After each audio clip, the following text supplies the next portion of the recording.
right, Wayne Allyn Root with the great Bill O'Reilly, #1 on every platform, #1 in books, Killing the SS, #1 bestseller, and #1 in our minds and hearts, as well as #1 for 16 straight years on TV as well. The guy is just #1. I'm just going to call you one from now on. You know, the presidents are 43 and 44. To me, Bill O'Reilly, you're one. Thank you. I appreciate that compliment, Wayne. I don't know if you saw today's New York Post. I'm a big New York Post fan, ex-New Yorker, and love to read the Post every day. And Michael Goodwin is in the Post today with a column that's headlined, "Democrats really do love Republicans when they're dead." Yeah. And it's about Bush's funeral, H.W. And boy, they are pouring praise on him the way they did on John McCain, and I'm sure the way they will, God forbid, sometime in the future on Bob Dole, who's 95 years old and looked very frail the other day. They love you when you used to be their biggest enemy, but now you're in the ground. It sure seems that way. Yeah, it won't be that case when I go, that's for sure. They'll hate me then even more. Look, I read Goodwin's column. It's a good exposition for anybody who wants to take the time to read it. He points out that when Bush the elder was president, that the New York Times hammered him ceaselessly, and so did the Washington Post. The Times was worse than the Post. We didn't have cable news back then. The network news much more cautious. So it was primarily the liberal newspapers which did the damage. Bush noted and wrote me a letter, and I think we mentioned this. It's posted on BillO'Reilly.com. I posted 2 personal letters from Bush the elder to me, and you'll remember, Wayne, that he said, please don't make them public until I pass. And I, of course, kept that promise. Right. They're there on BillO'Reilly.com, and one of them is with press bias. And he goes through it, not only with him, but with his son, Bush the Younger. So that's well worth reading. Mm-hmm. I thought the coverage of the funeral today was very good. I thought the ceremony was excellent, and it showed the world that Americans can come together and honor a great man, a patriot. So that was all positive, 100% positive. The nitpicking, of course, was in the left-wing media on television primarily. It was there. It will be there for maybe another 24 hours, then the story goes away. We all know what it is, Wayne. We all know what it is. My question now becomes, how long is Disney going to put up with The View? How long is Comcast going to put up with MSNBC and the hatred that both The View and many of the commentators on MSNBC, and that's what it is, rank hatred? How long is this going to go on before corporate says, you know, you need to modify a little bit. We don't mind you're liberal, but hating every single day, no. So that'll be the next big story that comes, whether those corporations, which are taking a beating, by the way, in the public arena, Disney in particular, start to say enough. As we do this interview, obviously we recorded earlier in the day than my show, which is at 8 o'clock Eastern each night. At this very moment, the stock market is down another almost 800 points. Yesterday was down almost 800 points. There aren't really a lot of headlines because all the headlines are about Bush's funeral. But it's pretty alarming to see a stock market down 800 points 2 days in a row.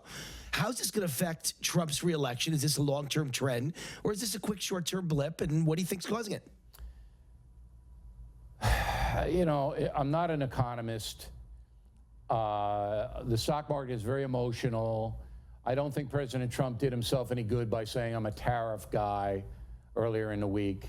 Right. I think the president's words moved the market. If it continues, then there'll be a decline, an economic decline. Now, the presidential campaign is just about to start. Joe Biden announcing he should be president this week. I guess it has started. President Trump needs a strong economy, needs a strong market. That market goes south, and people start to get laid off, and people start to lose their investments. It's going to be very hard for Donald Trump to be reelected. Yeah, and how about that Biden comment? What makes Biden think he is the single most qualified person in America to be president of the United States? You know, he's been around forever, 2-term vice president. Polls show he's the strongest Democratic candidate right now by far. So I think, you know, he's a little cocky and thinks he can beat Trump. Yeah, I only hope he runs. I only hope he's their candidate. I think it'd be great. I think we'd beat him easily. But again, it depends on that stock market, right? I mean, you need a stock market to not drop 800 points every day. Not a good thing. No. And Donald Trump needs to reassure the markets that everything is on track and that he's reasonable, that he's hopeful he'll get deals with China. NAFTA will get passed. He needs to reassure. That's what needs to happen. What do you think of my theory? I want to throw a curveball at you, Bill. My theory is that there's a lot of people who make a lot of money in the D.C. swamp off of the bad trade deals we have now with China, and they don't want us to cut a new deal that's more favorable to the U.S. So they're the ones who are trying their best to ruin the stock market temporarily. So Trump is panicked, and he's got to cut a bad deal or leave things alone. I think there's a good chance that what I'm saying has some truth to it.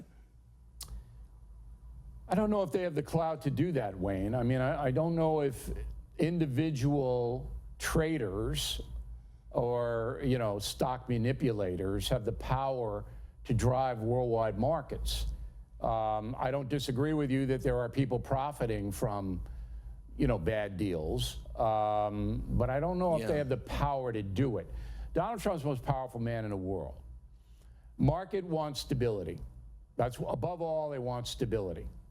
The more stability Donald Trump can assure, the better the stock market's going to be, because the economy is essentially pretty strong now, but that could change fast.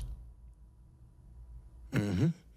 All right, good answers. Always like your wisdom. I like you to weigh in on these things so I can hear it from the master. Number one, 16 years in a row on cable news. I always defer to the great Bill O'Reilly. Hey, thanks for coming on the show, Bill. Sure, Wayne. Two quick things before I bail on you. If you want to see the letters that Bush the Elder wrote to me, they're posted on BillO'Reilly.com. I know we talked about it before, but a lot of people going in to read those letters.